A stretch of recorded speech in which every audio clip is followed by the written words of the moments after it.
Welcome to The Explainer. Today, we're diving into a multi-billion-pound opportunity that could, seriously, redefine the UK's future, the new space race.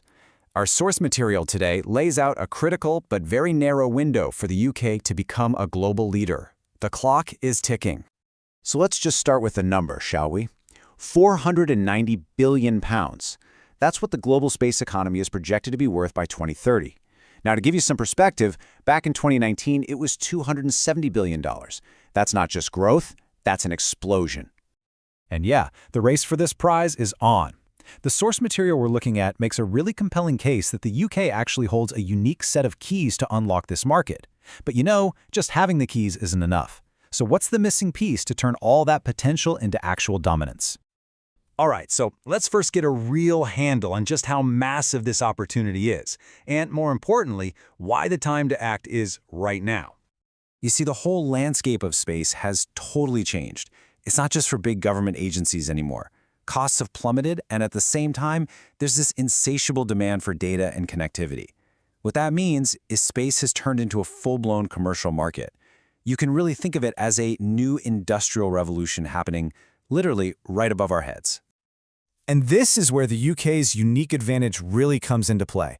According to our source, it's one of the very few nations on Earth that already has all the pieces of the puzzle.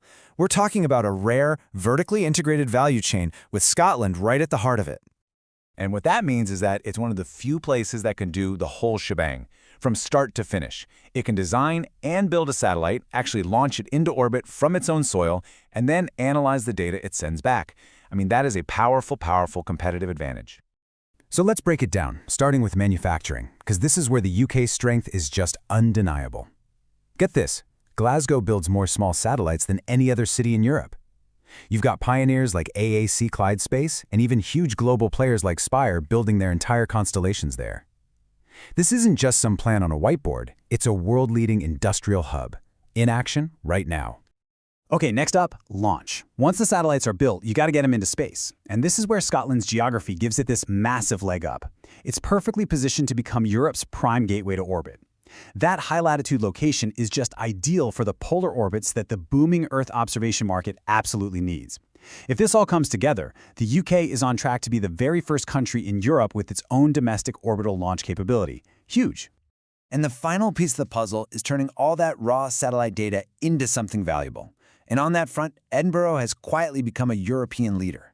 Its expertise in data science and AI is being used to tackle enormous global challenges. I'm talking everything from tracking elephant migrations to monitoring deforestation on a massive scale. So if the UK has this perfect end-to-end ecosystem, you really have to ask yourself, right? Why isn't it already dominating the market? Well, it turns out there are a few critical barriers holding it back. The main problem is a classic chicken and egg situation. The UK is fantastic at creating these innovative little space startups, but it really struggles to grow them into large global companies.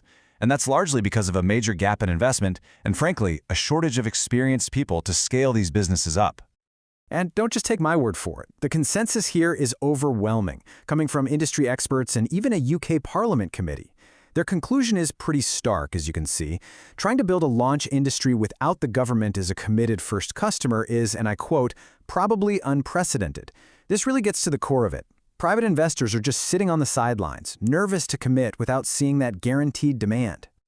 And if you need to see it in numbers, well, this chart lays it all out. Just look at the UK's public investment in its launch sector compared to its direct European competitors. It's completely dwarfed.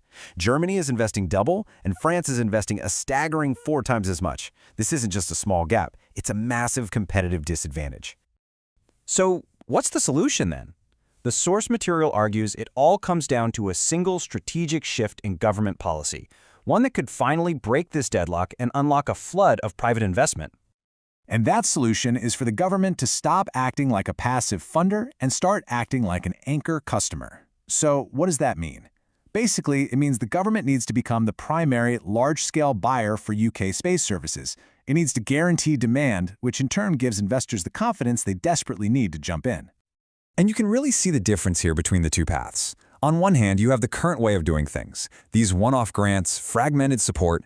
It's messy, it's unpredictable, and that just scares off serious money. But on the other hand, you have the proposed model. Sustained, long-term government contracts. That simple shift sends a powerful, clear signal to the market that says, we're serious, and gives private capital the green light it's been waiting for. And look, this shift is about way more than just business. This is a critical move for the UK's national security. Having your own sovereign launch capability means you're not relying on foreign partners to deploy critical defense assets. Plus, it creates the stable market you need to finally attract and keep that experienced talent the sector so desperately needs. So what does this all add up to? Well, the source material leaves us with a powerful and pretty urgent choice for the future. Ultimately, the UK is standing at a pivotal moment. The choice couldn't be clearer. Act decisively now and become a market leader, or hesitate and just watch competitors from Europe and around the world capture this entire market. That window of opportunity is closing, and it's closing fast. So the final question really is this. The UK has all the pieces on the board. The manufacturing prowess, the perfect launch sites, the data expertise, the potential is absolutely undeniable. But as our source argues, potential doesn't win the race. Will the UK make that one decisive strategic shift from passive funder to committed anchor customer and finally secure its place as a leader in the new space economy?